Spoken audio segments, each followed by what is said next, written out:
Hello, my name is Komang Mirah Widiatari and I'm from Faculty of Medicine, Pendidikan Ganesha University. So in this video, I'd like to present my presentation about intrauterine fetal death or IUFD as it for my assignment in English subject for this semester. So in this presentation, I will divide it into 7 main sections, which is the first is definition of IUFD, the second is epidemiology of IUFD, the third is etiology and factors and risk factor, the fourth is pathophysiology of IUFD, the fifth is the way to diagnose IUFD, the sixth is the treatment of IUFD, and the last are complication and prevention of IUFD. So we started with definition of IUFD.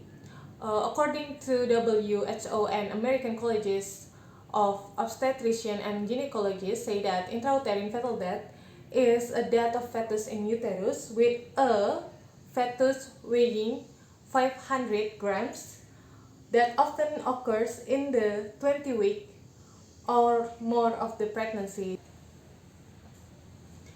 The epidemiology of intrauterine fetal death throughout the world is still high in the group of developing countries like Pakistan, Iran, etc. and show the lowest rate in the group of developed country like Finland and Singapore. The next slide is etiology and risk factor of IUFD. The etiology of IUFD is 50% still unknown, but there are many known risk factors that can cause IUFD, and those factors are classified into 3 main groups, where the first group is maternal factors, the second group is fetal factors, and the last group is placental factors. In the maternal factor, there are several conditions that can cause IUFD, such like mother's age, gestation age, parity, antenatal care, and the disease occur in the mother. In the fetal factors, you can see that congenital abnormalities and intranatal infection can cause IUFD. And in the placental factor, it caused by abnormalities of the structure of the placental itself. The next is the pathophysiology. Pathophysiology of IUFD can be explained by some change occurs when the fetus is no longer show the sign of life in the uterus.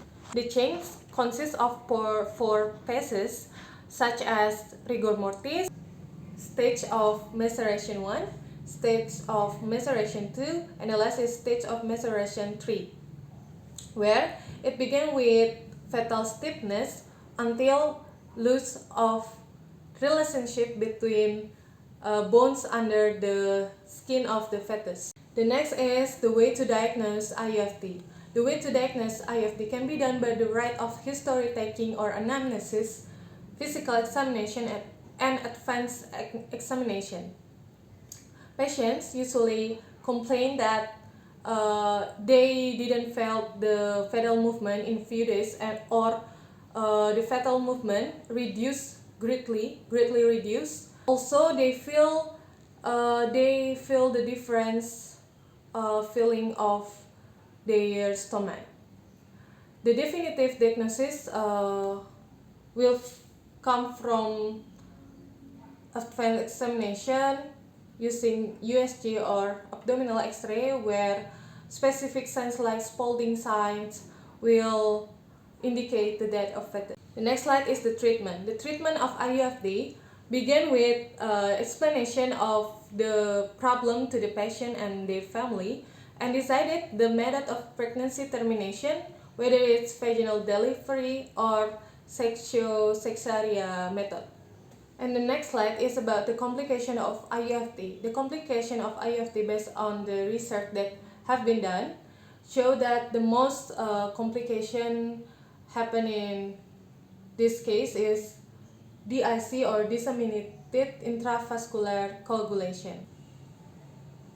The last slide is about prevention of the IUFD. Prevention of the IUFD can be done by the good of antenatal care, and also more educate of the pregnancy woman so they can take care of their pregnancy.